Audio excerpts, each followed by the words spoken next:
Okay, this video is Paintings of Early Christianity, Part 3. It's from the book Best Christian Art by me, Pete Rogers. Okay, so the first painting here is, and by the way, if anybody's following along in their book at home, this is on page 260.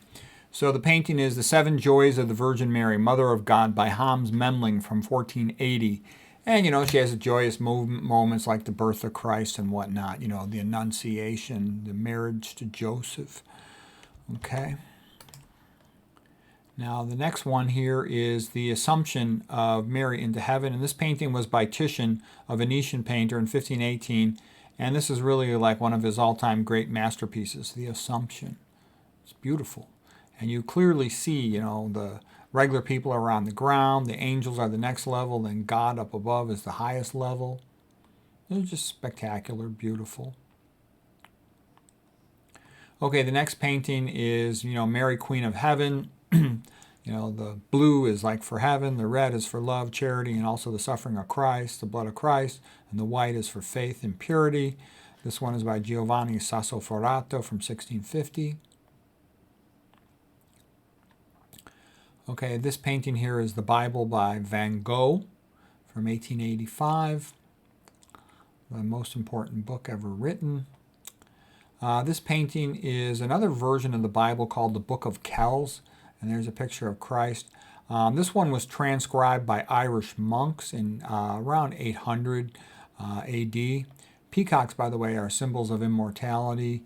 And you got the four disciples, four evangelists, and what's unique about it is the magnificent illustration, and this is really sort of a precursor to the type of illustrations you saw in Monty Python's, like with Monty Python, all their comedy skits and their great movie, Monty Python and the Holy Grail. It also was a forerunner of the ideas of like a Sergio Aragonés in Mad Magazine, and it was rather beautiful. Thomas Cahill was the author of a great book called How the Irish Saved Civilization. And the gist of it is that the Irish people loved reading books, and they copied many of the manuscripts and preserved them from the ancient Greeks and the ancient Romans, and this helped to preserve civilization because much was lost after Rome was sacked by the barbarians. So this is the very famous, the Book of Kells. Okay, the next painting here is like the Seven Acts of Mercy. The Seven Acts of Mercy by Caravaggio in 1607. And these are good deeds to do, like to visit somebody when they're in prison, and this is two good deeds at once. The daughter is actually breastfeeding the father. A little bit vulgar, but two good deeds at once done there. This man needs clothes, so the rich man cuts his sort of blanket-like cloak and gives it to the poor man to bury the dead. They're taking this guy to be buried. Another one is to clothe the needy, to feed them, to give them something to drink. So this is all the acts of mercy and charity. And Christianity is great about this, getting people to just be nice to each other. Here's a painting by Caspar David Friedrich, and he's famous for what's called the Rückenfuger. And the gist of it is he'll show a scene where the character's back is towards us, and we see him looking out on something. And in so doing, we sort of share his vision. And this is also a style of painting called Romanticism, whereby the human individuals are relatively small in contrast to nature around them. And in this case, they have a vision of the future church. So sort of like the early apostles of Christ and their vision of how the church would grow, the Catholic Church. He has a lot of great paintings, Caspar David Friedrich. Okay, this one too, I love this artist here, William Bouguereau. This is from 1900, and this one's Mary, Queen of Angels in Heaven. And they're just beautiful. So again, Mary's got the blue for heaven and the sky, and the red for charity, for love and the blood of Christ. And they're just, how could you look at this and not feel this is beautiful, this is right, this is good, this is how humans should be. And this is also a celebration of the baby, a celebration of the mother, a celebration of the family, a celebration of life. Christianity is all about that, a celebration of the family. Okay, it's the opposite of modern, lefty culture, which celebrates abortion, celebrates don't have kids, celebrates all of the things, I would say, the opposite of Christianity. And society's going to have to choose. And I think we'll be a lot better off if we celebrate our family. A society that does not celebrate the family goes extinct, okay? And I hope we're not headed towards that. You know, it's just a spectacular painting. This artist, Bouguereau, has a bunch of similar magnificent paintings. Okay, this painting, they don't even know the exact name of the artist. This artist is simply called by Master of the St. Lucy Legend because he has other paintings, you know, the St. Lucy Legend that are also magnificent. This is just Mary, Queen of Heaven. And it's a rather spectacular painting. It reminds me, of course, of the Van Eycks. This was done in 1490. The Van Eyck paintings are also done in the 1400s. And, you know, newer techniques in oil painting had become available, so the detail is rather spectacular. And there's just something sort of, you know, another painting to the glory of God. And there's something just sort of wonderful and spectacular about it. There's the Holy Spirit right there.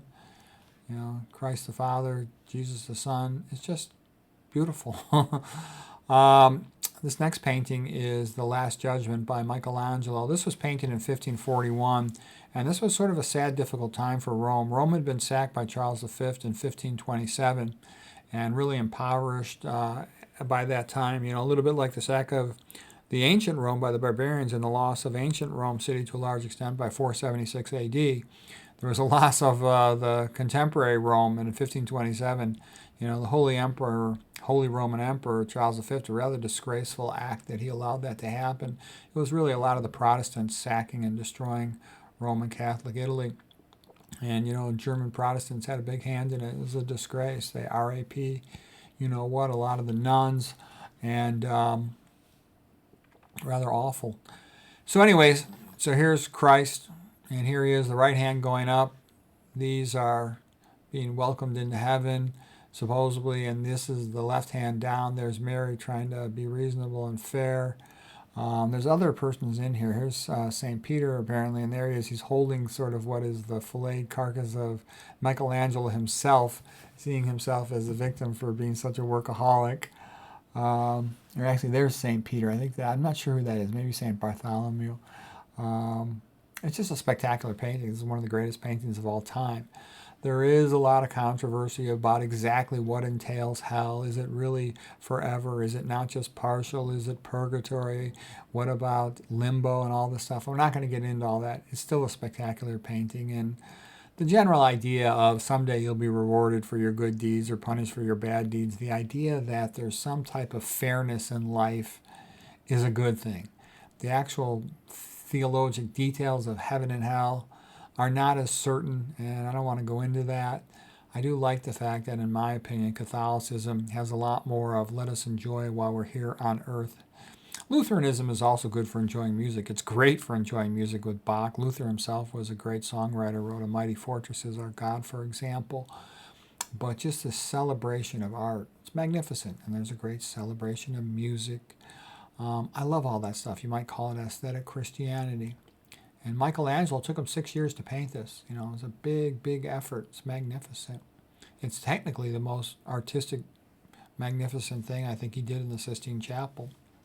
Oh, this one critic right here was one of the consultants over there to the Vatican, criticized all the naked bodies in the painting and wanted, you know, to paint over their crotches and stuff. And I think at one time they partially did. But anyways, Michelangelo was kind of annoyed with it, and he painted him being pulled by a serpent down into the netherworld, and the serpent, you know, biting his crotch. So that's one little artistic detail there on that one. Okay, a couple quotes here, and we'll close out this chapter. By the way, Michelangelo's favorite books to read were the Bible and the Divine Comedy by Dante. Rather medieval in his theology. You know, and he came out of the generation that had produced Savonarola, you know, the Bonfire of the Vanities in Florence. Okay, here's a quote by Goethe, Johann von Wolfgang Goethe, the great German writer. He said, he's sort of like the Shakespeare of Germany. It is belief in the Bible which has served as the guide of my moral and literary life. Let mental culture go on advancing. Let the sciences progress and the human mind widen itself as much as it desires. It will not reach the elevation and moral culture of Christianity as it shines forth in the Gospels. Yep.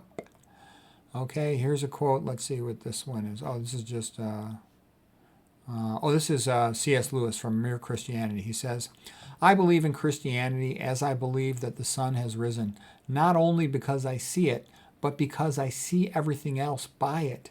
It is the liberal arts, not vocational training, that preserves civilization by producing reasonable men. Perhaps that's why a lot of the elites want to get rid of liberal arts education. Okay, but anyways, he says, it's the liberal arts that preserve civilization by producing reasonable men and responsible citizens.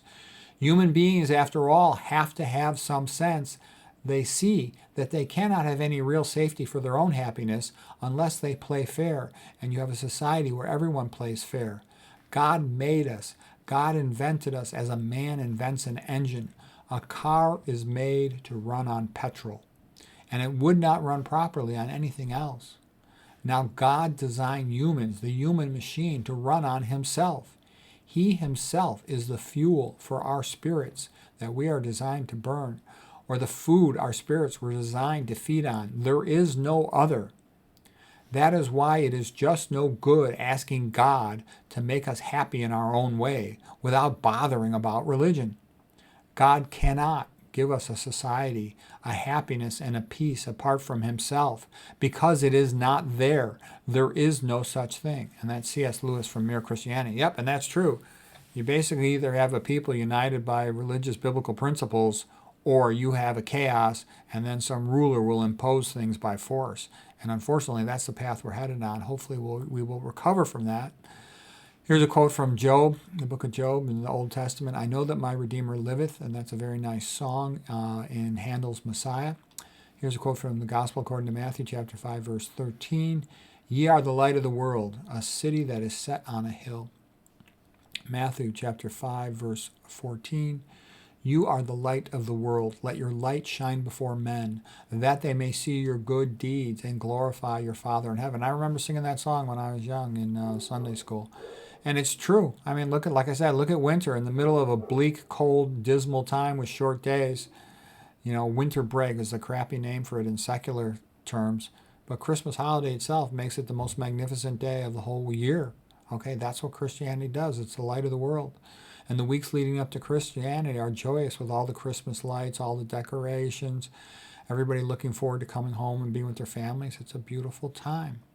I can remember that was the happiest day of my whole year, to come home, see my family, see my girlfriend. I loved it.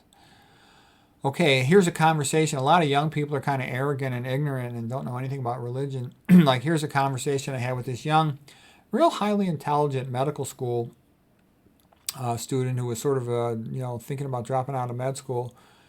His parents sent him to talk to me. They wanted me to try to help him.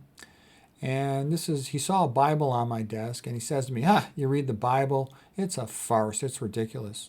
And so I said to him, do you think Bach is a good composer? And he goes, yes, he's the greatest of all time. I said, do you think Michelangelo is a good artist? And he goes, yes, he's the greatest of all time. Do you think Victor Hugo and Dostoevsky are good writers? And he says, yes. And so I asked him, well, what would they be without the Bible and Christianity? And he gives me a blank stare. So I said, nothing. And he said, yes. So I said, instead of mocking the Bible, you should learn about it. Okay? And, you can make certain minor criticisms of these great artists, but they were magnificent. And the vast majority of painting, what percentage of the great paintings ever made in the history of the world come from Christian artists? It's probably about 99%. If not more than that. It's probably more than that. Okay? So that's why, all cultures are not equal. Christian art is magnificent, and it's by far the best that has ever existed on this planet. And they also produce the best music, the best sculpture, and the best architecture. So Christian aesthetics are the best aesthetics, and we should be proud of them. They're one of the cornerstones of Western civilization.